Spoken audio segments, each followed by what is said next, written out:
옛날에 아주 노래를 잘 부르는 꾀꼬리가 있었습니다. 또 목소리가 듣기 거북한 까마귀 한 마리가 있었죠. 하루는 꾀꼬리가 아름다운 목소리로 노래를 하고 있는데 목소리가 아주 듣기 거북한 까마귀가 와서 이런 제안을 합니다. 3일 후에 백로를 심판으로 우리 한번 노래 시합을 해보자 하는 거예요. 이 제안의 꾀꼬리는 한마디로 어이가 없었습니다. 자기가 듣기에는 이 까마귀 소리가 듣기가 거북한데 그래도 나름대로 노래를 잘한다라고 하는 꾀꼬리하고 노래 시합을 하자는 거예요. 아니 뭐 시합을 하자 그러니까 좋다, 자신이 있다 그랬어요. 그리고 3일 동안 이제 꾀꼬리는 더 자기 목소리를 다듬어서 노래 연습을 열심히 합니다. 그런데 그 3일 동안 노래 연습을 해도 부족할 까마귀는 노래 연습하지 않고 자루 하나를 가지고 다니면서 이 개울 저 개울 다니면서 개구리를 잡으려고 해요. 개구리 잡는 거예요. 아니, 노래 연습해도 이길까 말까 할 텐데 개구리를 잡으러 다니는 겁니다. 놀러 다니는 겁니다. 그리고 약속한 3일이 돼서 꾀꼬리와 까마귀가 노래 시합을 했습니다. 뭐 꾀꼬리는 연습한 대로 열심히 누가 들어도 잘할 노래를 불렀습니다. 목소리가 듣기 거북한 까마귀는 깍깍 하느라고 뭐 들어주질 못할 그런 노래를 했습니다. 심판이었던 백로가 이제 심판하는데 뜻밖의 까마귀가 이겼다라. 까마귀가 이겼습니다. 근데 어떻게 이럴 수가 있을까 생각이 들었어요. 도대체 내가 왜 졌는지 꾀꼬리는 이해가 되지 않았습니다. 그리고 얼마 지나서 비로소 깨닫게 됐죠. 백로가 가장 좋아하는 개구리를 까마귀가 잡아다 주고 그 뇌물로 결국은 까마귀가 이긴 겁니다. 그래서 꾀꼬리가 이런 말을 했다 그러죠. 나는 개구리 없는 게 인생의 한이다. 꾀꼬리는 인생이 아니지만 아마 자기의 삶에 있어서 가장 큰 한은 개구리 한 마리 없는 게 한이라 그런 말을 했단 말이죠. 이 말은 고려시대 때 시인이고 정치가였던 이규보라는 선생이 이야기한 것인데 그 당시 임금에게 실력은 없지만 불의와 불법이 성행한 시대에 뇌물을 갖다 바쳐서 과거 급제했던 일들을 이제 예를 든 얘기입니다. 그러니까 정상적이지 못한 뇌물로 사회가 돌아가는 그런 시대를 얘기하는 거죠. 그래서 만들어진 말이 개구리 와자에 1월 2자에 백로라는 말, 로자죠. 그래서 와이로라는 말이 여기서 나왔다는 설이 있습니다. 몇 가지 설이 있는데 그 설 가운데 하나예요. 와이로 먹였다라고 하는 거 여기서 나온 말이란 말이죠. 오늘 본문 말씀에 나와 있는 미가가 살고 있던 시대는 얼마나 부패했는지 뇌물이 판을 치는 그런 시대였습니다. 실력으로도 아니고 자기의 능력으로도 아니라 뇌물로 그야말로 부패가 극에 달하는 그런 시대였습니다. 그런데 당시의 사람들은 어리석게도 하나님조차도 뇌물로 움직일 수 있다고 생각했어요. 사람들을 뇌물로 맘대로 움직입니다. 그러니까 하나님도 뇌물로 움직일 수 있다고 생각하는 거예요. 전 세계에 뇌물로 움직일 수 있는 나라 몇 나라를 뽑는데 194개 나라 가운데 꼴등인 나라가 있어요. 북한입니다. 뇌물로 다 한다는 거예요. 우리나라는 뭐 22등쯤 되는 것 같아요. 2020년 12월 1일에 미국의 위험관리 솔루션 제공사인 트레이스가 발표한 통계에 의하면 194개 나라 가운데 194등 한 나라가 북한입니다. 북한 뇌물로 다 한다는 거예요. 이런 사회는 전혀 정상적이지 못한 사회죠. 그러니까 미가 선지자가 활동했던 남유대 아스 왕 때 부정부패가 얼마나 심했는지 정치는 물론이고 마지막 삶의 보루였던 종교까지도 타락한 몹시 혼탁한 사회였습니다. 자, 그런 혼탁한 사회였는데 성전에서는 아침 저녁으로 제사가 드려집니다. 종교적인 열정은 말할 나위 없이 뜨거웠어요. 세상은 부패해 가는데 그 부패한 사람들이 성전에 나와서 아침 저녁으로 제사 드린다. 근데 그 열정은 어떤 데보다도 뜨거웠다는. 자, 이게 도대체 뭘 얘기하는 걸까요? 이런 기현상을 보면서 미가는 매우 중요한 질문을 스스로에게 던지고 있습니다. 하나님 과연 뭘 기뻐하실까? 하나님께서 원하시는 것은 뭘까라는. 세상은 좀 썩어가고 도저히 희망이 없어 보이는데 그 사람들이 똑같이 예배당 와서 예배를 드리는데 저들이 드리는 예배를 하나님 받으실까라는 궁금한 마음이 생겼습니다. 미가가 당시에 보통 사람 같으면, 영적으로 어두운 사람 같다면 똑같이 생각했을 거예요. 하나님 앞에 드릴 때 1년 된 송아지 혹은 천천의 수양을 번제물로 드리거나 몰렉 사람들처럼 맏아들을 하나님께 제물로 바치는, 그것을 하나님께서 기뻐하실 거다라고 생각했을 것입니다. 그런데 성령의 사람, 하나님의 영으로 감동된 미가는 스스로 질문하죠. 과연 하나님께서 원하시는 게 뭘까 하면서 오늘 말씀 보면 스스로 대답을 합니다. 8절에 말씀하죠. 사람아, 주께서 선한 것이 무엇임을 내게 보이셨나니 여호와께서 내게 구하시는 것은 오직 정의를 행하며 인자를 사랑하며 겸손하게 내 하나님과 함께 행하는 것이 아니냐. 스스로 묻고 대답해요. 하나님께서 원하시는 것은 정의 행하는 것, 인자를 사랑하는 것, 그리고 하나님과 함께 행하는 것이다. 이런 말하죠. 언제부턴가 벌써 한 20년 된 것 같아요. 한 손에는 휴대폰 들고 한 손에는 테이크아웃한 커피를 들고 다니는 사람들 많아졌어요. 요즘에는 이제 마스크하고는 음식을 먹지 못하니까 최근엔 좀 줄었지만 그 전까지만 해도 휴대폰, 한 손엔 커피 들고 다녀요. 그리고 얼마든지 휴대폰 가지고, 스마트폰 가지고 많은 일들 처리합니다. 가만히 앉아서 커피 마시면서 그냥 뭐 움직이면서 걸어 다니면서도 얼마든지 하는 그런 시대가 됐어요. 뭐 남들 시선 별로 신경 쓰지 않고도 할 일 다 합니다. 그것을 말하기를 스탠딩 문화라 그러죠. 스탠딩 문화. 서서 다 왔다 갔다 하면서 처리하는. 문화평론가인 김지용 씨는 스탠딩 문화에 대해서 이런 말을 했습니다. 스탠딩 문화는 자본주의가 고도로 발달한 사회에서 생겨난 본질적인 소비 성향을 갖추게 된 사람들의 특성이다. 커피든 음식이든 본질 그 자체에 집중할 뿐 먹기 위한 공간과 시간에 돈 쓰는 것은 거부감 느낀다. 그러니까 커피 그냥 먹는 거지 뭐 그 공간, 시간, 장소 별로 개의치 않는다. 우리는 커피를 먹을 때, 자, 호텔 커피를 생각해 본다 했어요. 호텔 가서 커피 한 잔 먹으면 원가는 얼마 안 되지만 그 장소 비용, 그 다음에 거기 서비스 비용, 또 부가가치세 해가지고 20%가 붙죠. 그러면 아주 비싼 커피를 먹습니다. 그러나 우리 커피 한 잔 먹지만 거기 분위기라든지 뭐 장소라든지 이걸 다 제공받는 거죠. 근데 앞으로 그런 것들이 점점 줄어들고 본질에만 집중한다. 커피 그 자체가 중요한 거지 장소가 뭐 중요해. 뭐 어디 걸터 앉아서 이야기 나누면 그게 충분한 것이지 라고 한다는 말이죠. 그래서 배보다 배꼽이 큰 형식보다는 본질이 더 중요하다라고 하는 것을 추구하는 것이 스탠딩 문화라는 거예요. 그래서 거칠의 형식보다 그건 다 걷어내고 본질을 회복해야 된다라고 추구하는 정신, 거기 담겨 있다라는 거예요. 오늘 본문 말씀 보면 신앙생활도 형식과 거칠에 사로잡힐 수 있다는 거죠. 본질보다는 비본질적인 것이 중심에 자리 잡을 수 있다는 것을 지적합니다. 만약에 이게 커진다면 영적 타락이요, 영적 위기 상황이라는 거죠.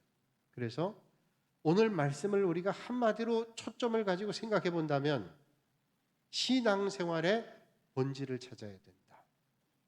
우리가 신앙생활 오래 하다 보면 본질적인 것보다는 비본질적인 것들이 끼어들 수 있어요. 매 순간 신앙의 본질이 뭔지, 영적 본질이 뭔지를 찾아야 된다는 거예요. 하나님께서 우리에게 바라시는 것은 형식과 거칠애가 아니라 본질 자체이기 때문에 신앙생활의 본질을 회복해야 된다는 것이. 그러면 문제가 되는 형식적인 신앙생활은 뭘까요? 오늘 6절 말씀 보면 이렇게 말씀하죠. 내가 무엇을 가지고 여호와 앞에 나아가며 높으신 하나님께 경배할까? 내가 번제물로 1년 된 송아지를 가지고 그 앞에 나아갈까? 그렇게 말씀하죠.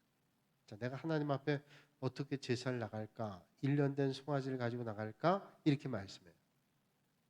레위기 9장 3절 말씀 보면 1년 된 송아지, 아주 비싼 예물입니다. 하나님 앞에 나갈 때 1년 된 송아지는 아주 귀한 겁니다. 그러니까 사람들은 어떻게 하면 제일 비싼 것을 가지고 가장 좋은 제물을 하나님 앞에 바칠까? 이게 신앙생활에 초점을 맞추고 있었다는. 또 7절 말씀 보면 여호와께서 천천의 순양이나 만만의 강물 같은 기름을 기뻐하시리라. 자, 첫 번째는 어린 송아지를 얘기했는데 그 다음에 천천의 순양이나 만만의 강물 같은 기름 기뻐하실까? 그러니까 사람들은 얼마나 많은 예물을 하나님 앞에 갖다 드릴까? 거기에 관심을 기울이고 있다는. 그리고 내 허물을 위하여 내 맏아들을 내 영혼의 죄로 말미암아 내 몸의 열매를 드릴까? 자기의 맏아들을 자기 자식을 제물로 바칠 정도로 하나님 앞에 바치는데 극단적 열심을 보이기까지 했다. 당시 이스라엘 백성들의 신앙의 문제는 한마디로 말하면 내가 뭘 가지고 하나님 앞에 나가고 높으신 하나님께 경배할까? 내가 번제물로 1년 된 송아지를 가지고 그 앞에 나갈까? 라고 하는 열심인데 그 열심의 깊은 걸 살펴보면 잘못된 신앙적 열심이라는. 하나님을 기쁘시게 해드리기 위해서 뭘 바칠까? 얼마나 바칠까? 무엇을 할까? 거기에 골몰했다. 자, 오늘 이 말씀 여기까지 생각하면 혼동스러운 분이 계실까요? 아니 그러면 그렇게 가장 비싸고 좋은 것을 정말로 소중한 것을 내게 맏아들같이 귀한 것을 하나님 앞에 드리는 게 잘못됐냐라는 의구심으로 혼란스러울 분들이 있어요. 오늘 이 말씀은 그런 차원이 아닙니다. 오해하지 말아요. 물론 하나님의 백성들이 하나님께 뭘 드릴까 고심하는 거 귀한 겁니다. 주일마다 성수주의를 하고 정성을 다해 11조 예물을 준비해 드리고 갖가지 이름으로 하나님께 많은 걸 감사하고 주님의 이름으로 섬기는 것 정말로 귀한 것이죠. 귀한 것이죠. 세상에 어떤 것 아니라 하나님의 나라를 위해 섬기는 건 너무도 귀한 것입니다. 그런데 정말로 거기에 진심으로 우리가 빠뜨리지 말아야 될 것은 하나님을 사랑하는 마음이 빠지면 안 된다. 받은 바 하나님의 은혜에 대한 감사 없이 행해지는 열심, 그 열심이라는 일에 집중하면 안 된다는 거죠. 그러다 보면 신앙생활의 본질인 믿음에 대한 관심보다 신앙생활의 형식적인 일에만 신경을 쓰게 됩니다. 그래서 점점 신앙의 본질은 간데 없고 껍질인 형식만 남게 됩니다. 요한복음 6장 28절의 말씀을 보면 제자들이 예수님께 이렇게 물었습니다. 제자들이 예수님께 묻죠. 우리가 어떻게 하여야 하나님의 일을 하오리까? 어떻게 하나님의 일을 합니까? 라고 물었어요. 제자들도 예수님 따라다녔던 제자들도 온통 관심이 일에 쏠려 있었습니다. 주님을 위해서라면 모든 걸 다 버릴 각오가 되어 있습니다. 주님 위해서면 죽는 자리까지라도 마다하지 않고 갈 생각도 가지고 있습니다. 주님을 위해서라면 무엇이라도 할 수가 있겠습니다. 그런데 주님은 그 제자들에게 이렇게 말씀하세요. 하나님께서 보내신 일을 믿는 것이 하나님의 일이니라. 자, 무슨 일을 해야 될까? 하나님께 어떻게 해야 하나님이 일을 해야 됩니까? 물었는데 주님께서 그 대답을 뭐라고 말씀하시는가 하면 하나님께서 보내시는 일을 믿는 것이 하나님의 일이다. 예수 믿는 것이 하나님의 일이라는 거예요. 그러니까 주님은 제자들에게 일보다 믿음이 더 중요하다고 말씀하시는 것이고 일보다 믿음이 우선이라는 것을 말씀합니다. 신앙생활의 본질인 믿음이 신앙생활의 형식인 일보다 앞서야 된다. 그렇잖아요. 이런저런 일 때문에 믿음의 본질을 놓쳐버린다면 안 된다. 사람들은 신앙생활에도 눈에 보이는 형식에 더 신경 쓰게 됩니다. 예배를 멋있게 드리고 주님 위해 많은 봉사하고 남보다 더 많은 걸 드리고 뜨겁고 열정적인 기도와 찬양을 드리고 그런데 이런 일에만 몰두하다 보면 어느덧 신앙의 본질을 훼손하면서도 깨닫지 못할 때 있어요. 그 믿음이 형식적이 되기 쉽다는 거예요. 그런데 그러다 그 형식마저도 무너져 버리면 아무것도 남는 게 없습니다. 이사야 1장 11절로 12절에 이렇게 말씀합니다. 형식만 남은 신앙생활에 대해서 하나님께서 책망하신 말씀이에요. 여호와께서 말씀하시되 너희의 무수한 재물이 내게 무엇이 유익하뇨? 나는 순양의 번제와 살찐 짐승의 기름에 배불렀고 나는 숫송아지나 어린 양이나 순염소의 피를 기뻐하지 아니하노라. 하나님께서 그걸 기뻐하지 않는데요. 그러면서 너희가 내 앞에 보이려 오니 이것을 누가 너희에게 요구하였느냐? 내 마당만 밟을 뿐이니.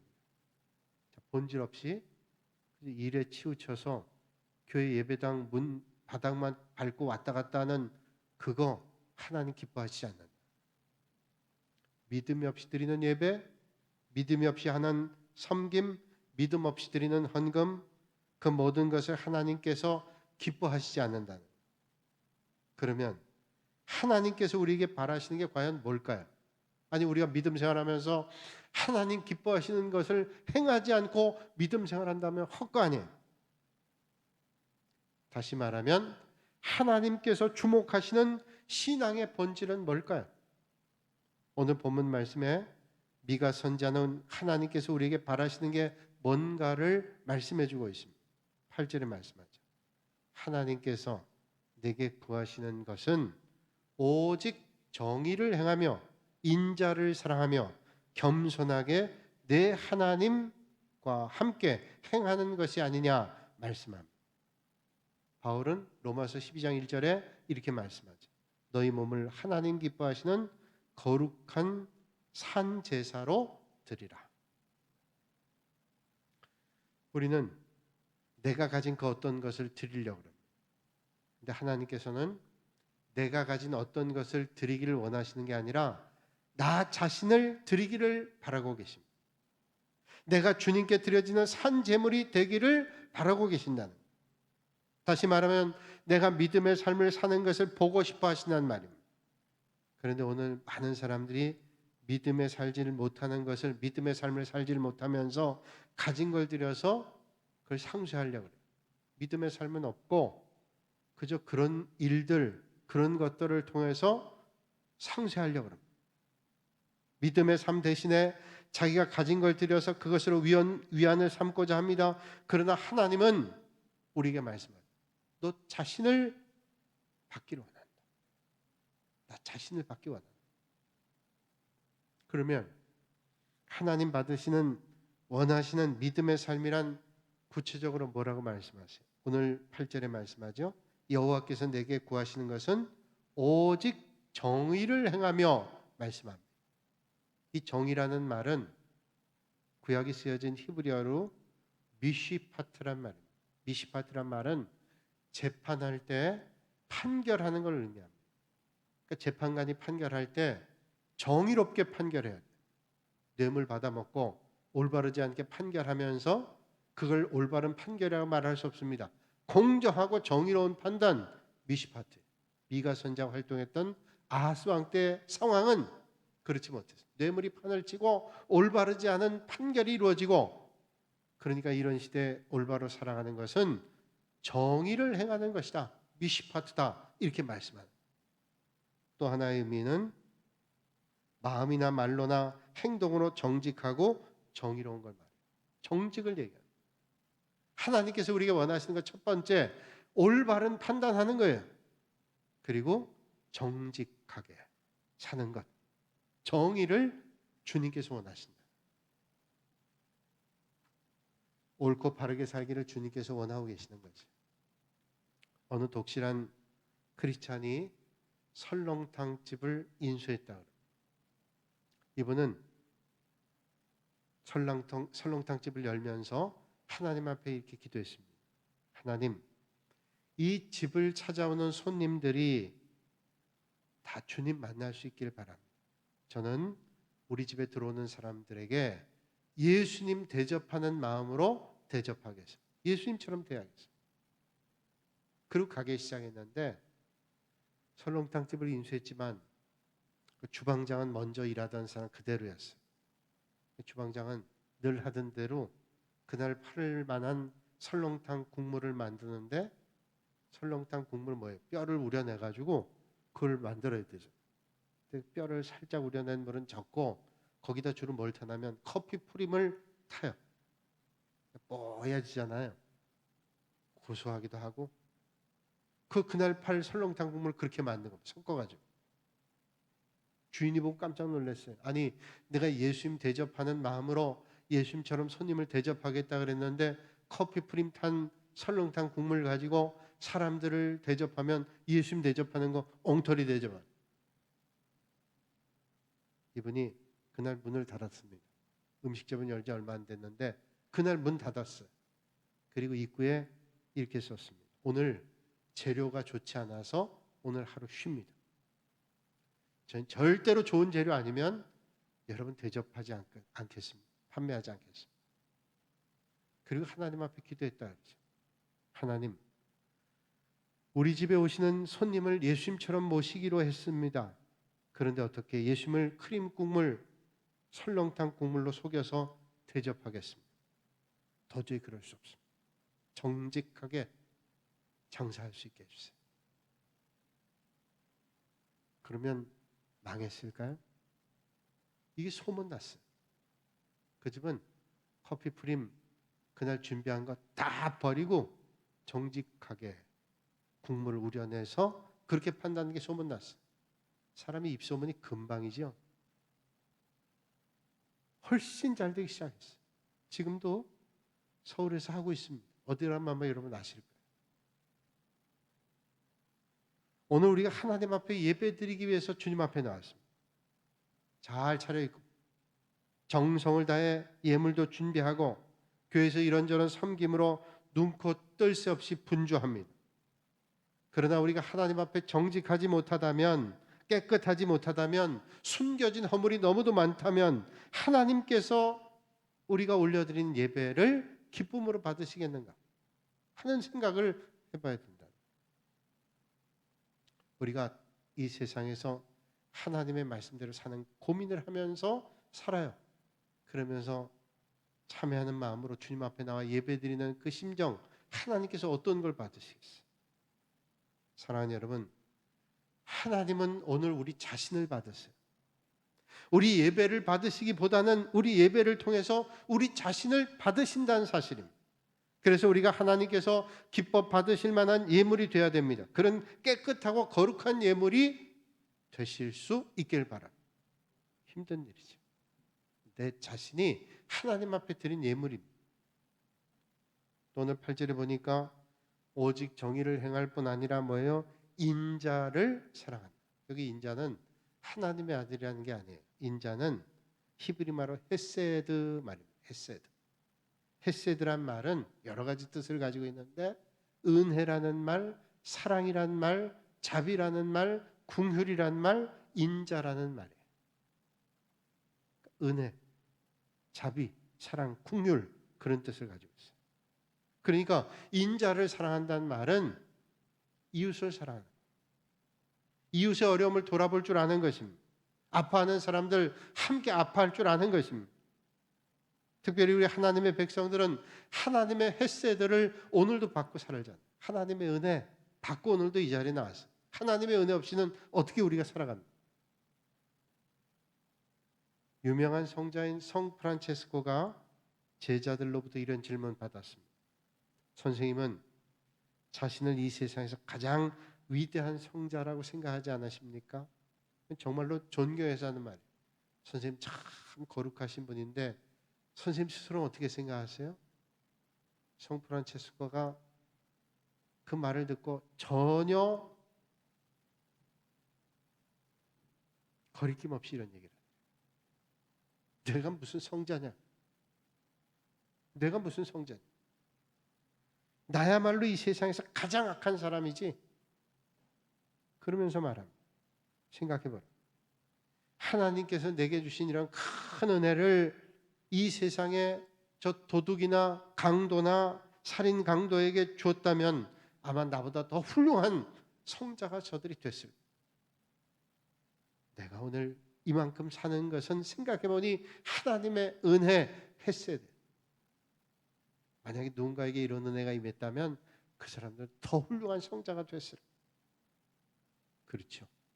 오늘 내가 된 건 뭐예요? 하나님의 은혜, 긍휼, 자비 때문에. 만약 하나님의 은혜가 내게 없었더라면 이 세상에 가장 추악한 인생이 됐을지도 모를 것입니다. 그러므로 날마다 하나님의 은혜에 감격하며 사시는 여러분들이 되시길 바랍니다. 마태복음 18장 23절 이하에 우리가 잘 알고 있는 대로 한 임금에게 한 사람이 10,000달란트, 10,000달란트 빚진 것을 탕감받았어요. 그 때문에 너무 힘들어하니까 임금이 불러 탕감해 줬어요. 이 사람 탕감받고 나가서 길에서 자기에게 100데나리온 빚진 사람을 만났어요. 자기는 10,000달란트를 탕감받았으니 달란트와 데나리온의 가치 비교는 어마어마한 차이입니다. 그것도 10,000달란트였어요. 자기에게 빚진 사람 100데나리온, 100데나리온 받은 사람에게 빚을 갚으라고 한 지금 못 갚는다고, 없다고, 봐달라고, 곧 갚겠다고 하는데 고발합니다. 감옥에 가둬놓았어요. 그 소식을 임금님이 들었습니다. 이런 괘씸한 인간이 있나? 내가 10,000달란트 도저히 갚을 수 없는 빚을 탕감해 주었는데 그를 불러드립니다. 그리고 감옥에 가두죠. 여러분, 오늘은 우리는 하나님의 은혜로 살아간 존재 아니에요? 그런 눈으로 주님께서 우리를 보고 계시다면 우리가 10,000달란트 하나님의 사랑을 덧입은 사람인데 100데나리온의 사랑을 나눌 수 없다면 과연 주님께서 우리가 드리는 예배를 기뻐하실까요? 주님은 미가 시대 백성을 향해서 오늘 우리를 향해서 말씀하신다. 그리고 8절에 말씀하죠. 겸손하게 내 하나님과 함께 행하는 것이 아니냐 말씀합니다. 겸손히 하나님과 함께 행한다는 말은 히브리 말의 어원적 의미를 따지면 하나님과 함께 동행한다는 것을 말씀합니다. 하나님과 동행하는 거예요. 하나님 말씀에 순종하며 살아가는 삶을 얘기하는 겁니다. 그게 하나님과 함께 행하는 겁니다. 사무엘상 15장 말씀 보면 하나님께서 사무엘 통해서 사울에게 아말렉과의 전쟁에서 이길 텐데 그 전쟁에서 이기면 거기서 뺏게 된 전리품 또 그 사람들 다 남겨두지 말고 진멸하라고 명령하셨습니다. 그런데 사무엘상 15장 9절의 말씀 보니까 사울이 그 전리품들을 다 없애지 않고 좋은 것들은 남겨두고 별로 쓸모없는 것들은 다 진멸해버렸어요. 하나님 말씀을 듣지 않은 거예요. 순종하지 않은 거예요. 하찮은 것 진멸했습니다. 하나님 말씀 순종하지 않고 자기 멋대로 한 겁니다. 그 밤에 하나님께서 사무엘에게 임하시죠. 그리고 모든 사실을 알게 하십니다. 자, 내가 이런 말 전했는데 사울이 이런 일을 했다. 사무엘에게 말씀합니다. 그러면서 하나님이 사울을 왕으로 세운 것을 후회한다고 말씀합니다. 내가 저를 왕으로 세운 거 후회한다라고 하나님 말씀하시다. 이제 사무엘이 그 말을 듣고 사울을 가서 추궁합니다. 그래서 사울이 대답하죠. 15절에 대답을 합니다. 사무엘상 15장 15절에 이렇게 대답합니다. 그 말의 내용은 하나님의 백성들이 하나님께 좋은 걸 갖다 제사 드리기 위해서 가장 좋은 걸 남김이고, 그렇지 않은 그 외의 것들은 다 진멸해 버렸다고. 그 말이 얼마나 그럴듯해요. 하나님 앞에 가장 좋은 걸 드리기 위해서 그 남겨둔 거지, 우리가 하나님 말씀 어기려고 한 게 아니라 하나님 앞에 좋은 걸 드리려고 한 거라고. 나머지는 하나님 말씀대로 다 진멸했다. 사실일까요? 아닙니다. 솔직한 대답 아니에요. 핑계를 대어놨습니다. 그러자 하나님께서 우리가 잘 알고 있는 아주 유명한 말로 사울을 책망하죠. 순종이 제사보다 낫고 듣는 것이 순양의 기름보다 낫다. 하나님 말씀에 순종하는 것이 어떤 제사보다, 어떤 예배보다 낫다. 여러분, 우리의 몸이 하나님 앞에 나와 예배드려도 하나님의 말씀대로 살지 않으면서 하나님 앞에 나와 예배드리는 그 예배를 하나님께서 기뻐하시지 않는다는 것이요. 하나님 원하시는 게 뭘까요? 정의를 행하고 하나님의 말씀대로 사는 거예요. 그걸 주님께서 기뻐하신다고 말씀하고 있습니다. 사랑하는 여러분, 예배는 나를 드리는 것, 내가 가진 것, 내가 만든 것, 내가 행한 일을 드리는 게 아닙니다. 예배 본질은 나 자신을 드리는 것이고, 신앙의 본질 바로 나 자신이 하나님 앞에 서는 것. 힘든 일이죠. 하나님 앞에 나 자신을 드리는 거예요. 이탈리아에 엘리나라고 하는 여인이 있습니다. 어려서부터 선교사가 되기를 원했어요. 그가 성인이 되자 훈련받고 중국의 선교사로 파송됐습니다. 근데 중국에 간 지 1년도 안 됐는데 폐병에 걸렸어요. 그래서 더 이상 선교를 하지 못하고 고향 땅으로 왔습니다. 이탈리아 남쪽의 한 지역에서 농사를 졌습니다. 농사를 짓다가 탈곡기에 손이 다쳐가지고 한쪽 팔을 자르게 됐어요.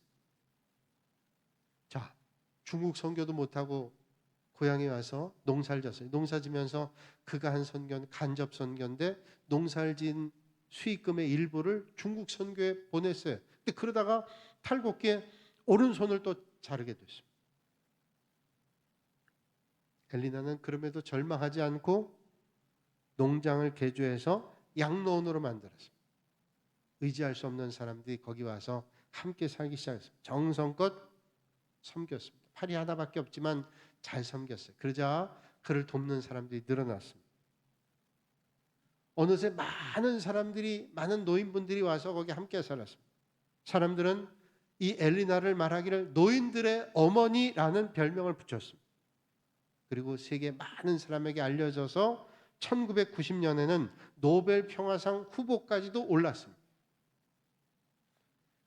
엘리나가 선교사 나갔다가 안 되고, 또 농장일 하면서 선교지를 돕다가 또 탈곡기에 손 다쳐서 그런 어려움 겪었고, 그 다음에 양로원을 운영하고 알고 있던 기자들이 물었습니다. 지금까지 여러 번 실패를 했는데 혹시 좌절하지 않으셨습니까? 엘리나 이런 말합니다. 저는 한 번도 그 어려움 만나서 하나님께 왜?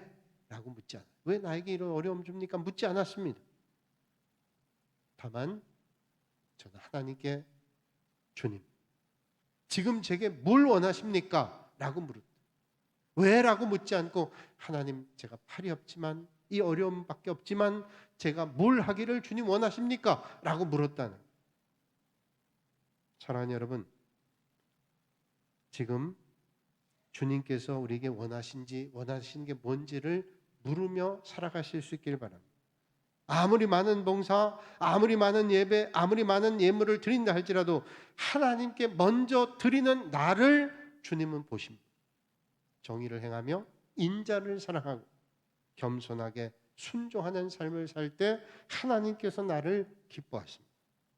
나 자신을 하나님께서 기뻐하실 수 있는 사람으로 들이시는 저와 여러분들 모두가 되시기를 주님의 이름으로 축원합니다.